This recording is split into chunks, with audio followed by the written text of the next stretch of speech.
Hello, and welcome to the most exciting time in Dead by Daylight history. We are going over Five Nights at Freddy's in Dead by Daylight, and our killer for such an occasion is the horrifying, the deadly William Afton, aka Springtrap.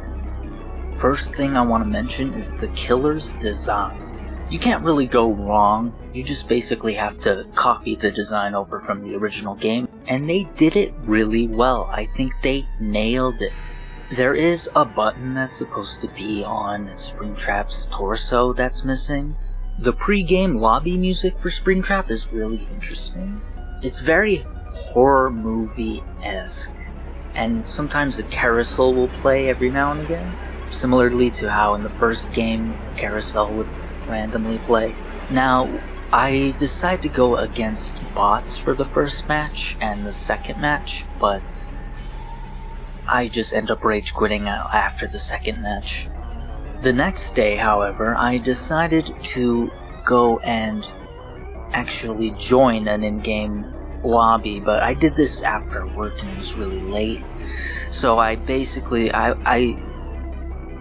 waited 10 minutes. I waited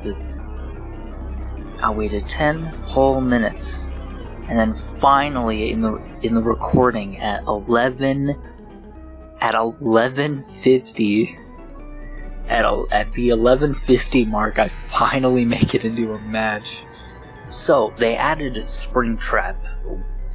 Good job. What does he do? What is his purpose? What powers does he possess that allows him to take advantage of the fact that he is in fact Springtrap?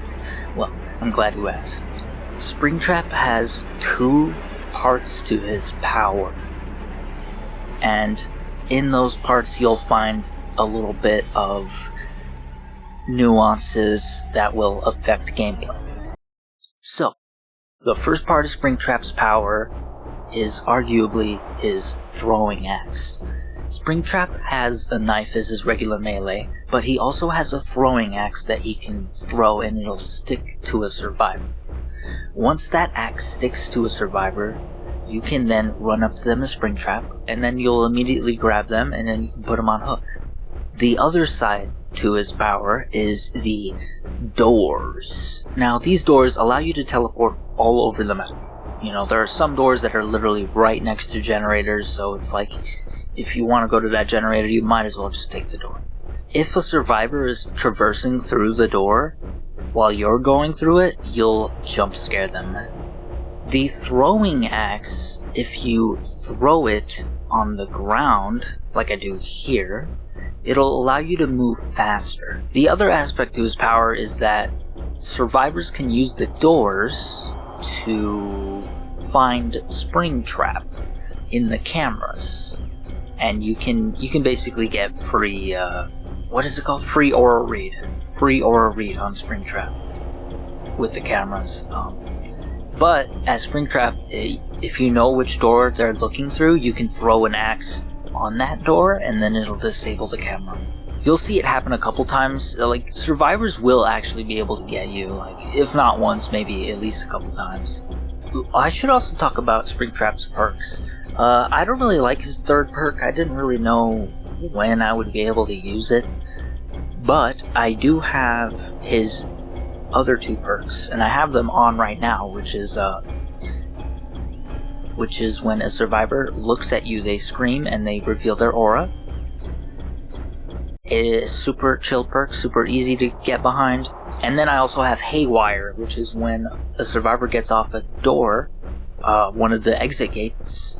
When a survivor gets off that exit gate block, the exit gate loses progression, so they have to go back to it and regain what they lost. So that's pretty good. I don't actually take advantage of it in these matches, but I try at least. BBC Punisher, oh my god, what a fucking name, dude. Holy crap, man. I totally freaking forgot that they even had that name, dude. Oh, by the way, this map, the Five Nights at Freddy's map, This map is so freaking sick. It's basically the pizzeria. It's pretty freaking close to the first game. It's also close to the movie, is what I've heard. The only problem is there's no security office. Instead, it's replaced with like a front entrance lobby, and there's also an arcade, which isn't in the game. So yeah, overall, I rated an 8 out of 10. I do wish to be Foxy, but Springtrap is okay as an alternative. But yeah, anyways, I hope you all enjoyed the video. Please, if you like what you did, let me know if you want more content like this. Subscribe, and you will see it. And yeah, that is pretty much it. See you all later.